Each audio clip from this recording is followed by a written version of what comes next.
Gumawa pala ako guys ng ilaw gamit lang ang cellophane, oil, tubig at saka posporo.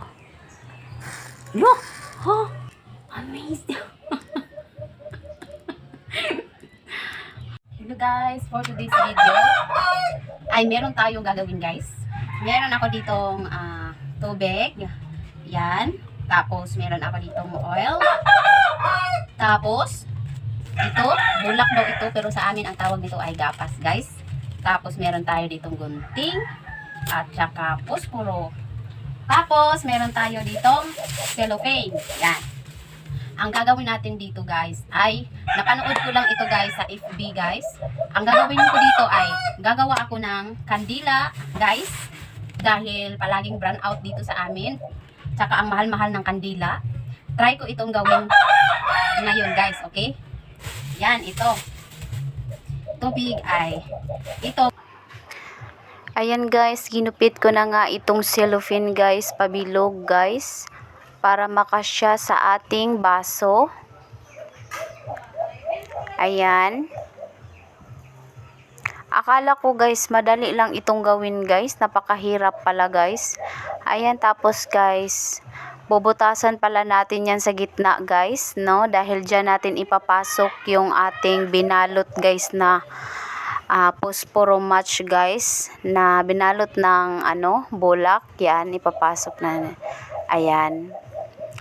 Babalutin natin ang posporo ng bulak guys, ganyan, para ayan.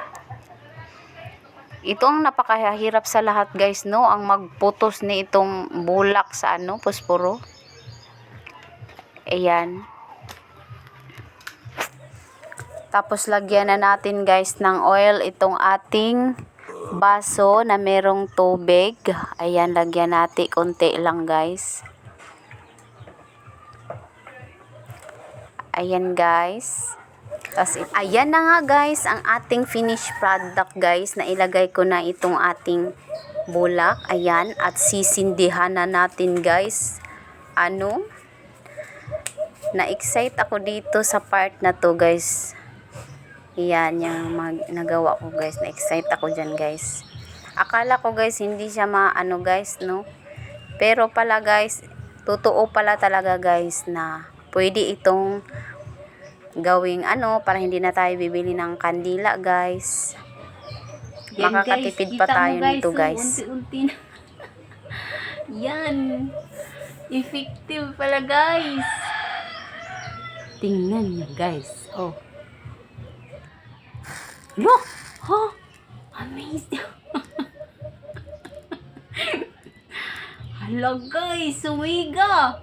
Ayan. Perfect! Perfect pala siya guys. Yan guys.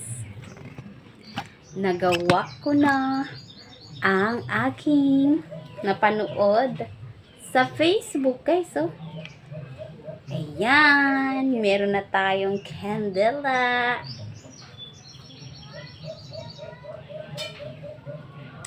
Diba? Ang ganda.